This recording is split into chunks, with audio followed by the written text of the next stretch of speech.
こんにちは。ゼロから行政書士第44回です。前回は担保物件の残りを学びました。留置権や質権、譲渡担保などを整理しました。今回からは債権相談の分野に進みます。テーマは責任財産の保全です。債務者の財産を守るための仕組みです。債権者代位権と差外行為主張権を学びます。肩の力を抜いて一緒に理解していきましょう。まず、今日学ぶ内容を整理します。一つ目は責任財産という考え方です。債権者にとっての引き当てとなる財産です。二つ目は債権者代位権です。債務者の権利を代わって行使する制度です。三つ目は差外行為主張権です。債務者がした差外行為を取り消す制度です。最後に2つの制度の違いを整理します。それでは早速始めましょう。はじめに責任財産を確かめます。お金を貸したのに返してもらえない場面です。最後は債務者の財産から回収するしかありません。この引き当てとなる財産を責任財産と言います。債務者の一般の財産のことです。ところが、この財産が減るとどうなるでしょうか。債権者は十分に回収できなくなります。そこで財産の減少を防ぐ仕組みが必要です。それが今日学ぶ2つの制度です。責任財産を守る制度は2つあります。1つ目は債権者代位権です。債務者が使わずにいる権利を代わって行使します。財産が減るのを防ぐ働きです。2つ目は差外行為主張権です。債務者がしてしまった差外行為を取り消します。減った財産を取り戻す働きです。どちらも責任財産を守る点で共通します。回収を確保するための車の両輪と言えます。まず、債権者代位権を見ていきます。債務者が自分の権利を使わずにいる場面です。例えば、他人にお金を貸したままにしています。取り立てれば、返済に充てられるはずです。ところが、債務者はそれを放っておきます。そこで、債権者が代わって取り立てます。これを債権者代位権と言います。自分の債権を守るために認められる権利です。債務者の財産を保つための仕組みです。代位権にはいくつかの要件があります。一つ目は、債権を保全する必要があることです。原則として債務者が無資力であることが必要です。財産が十分にない状態です。二つ目は、債務者が権利を使っていないことです。すでに行使していれば変わる必要はありません。三つ目は、代位できる権利であることです。その人だけに属する一審専属権は対象外です。例えば、慰謝料を求める権利などです。また、差終えができない権利も対象になりません。次に、代位権の効果を見ていきます。債権者は相手方に権利を行使します。お金などは直接自分に払うよう求められます。ただし、行使できる範囲には限りがあります。自分の債権額の範囲までとされています。これらは令和2年の改正で整理された点です。また、無視力を必要としない場面もあります。これを代位権の転用と呼びます。登記を求める権利を保全する場合などです。ここからは差外行為主張権を学びます。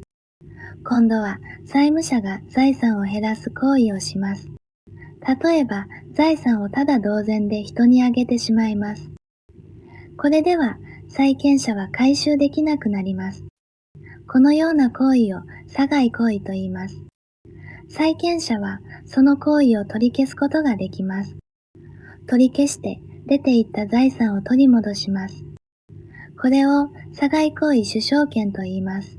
減ってしまった責任財産を回復する仕組みです。収償権にも要件があります。大きく客観と主観の面に分かれます。客観的な要件は財産を減らす行為があることです。債権者を害する行為であることが必要です。また、寄保全債権は金銭の債権であるのが原則です。主観的な要件は2つの悪意です。1つは債務者の差外意思です。害することを債務者が知っていたことです。もう1つは受益者の悪意です。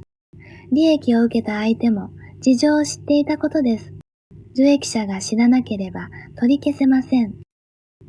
主償権の行使の方法を見ていきます。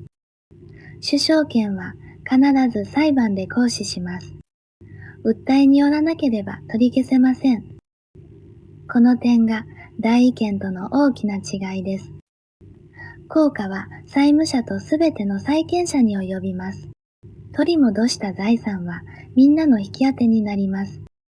利益をさらに受け取ったものを転得者と言います。転得者に主償子が及ぶのは悪意の時だけです。事情を知らない転得者は保護されます。ここで令和2年の改正に触れておきます。この2つの制度は改正で大きく整理されました。それまで判例に委ねられていた部分です。条文で要件や効果が明文化されました。例えば、直接自分への言い渡しを求められる点です。行使できる範囲を債権額までとする点もそうです。細かな要件や期間の制限も定められています。これらは最新の教材で必ず確認してください。この動画では大きな考え方だけを整理します。ここで2つの制度の違いを整理します。債権者代位権は権利を代わって行使します。債務者がまだ使っていない権利が対象です。裁判の外でも行使することができます。差外行為主償権はした行為を取り消します。こちらは必ず裁判で行わなければなりません。狙いにも違いがあります。代位権は財産の維持を目指す制度です。主償権は減った財産の回復を目指す制度です。ここで具体例で整理します。A さんが B さんにお金を貸しています。ところが B さんは無視力になってしまいます。B さんは C さんに貸した債権を持っています。けれど、それを取り立てずにいます。そこで A さんはその債権を代わって取り立てます。これが債権者代位権の場面です。また、B さんが財産をタダで人にあげたとします。A さんはその贈与を裁判で取り消せます。これが差外行為主償権の場面です。ここで今日のクイズです。差外行為主償権について正しいのはどれでしょう？ A は口頭でも自由に行使できるです。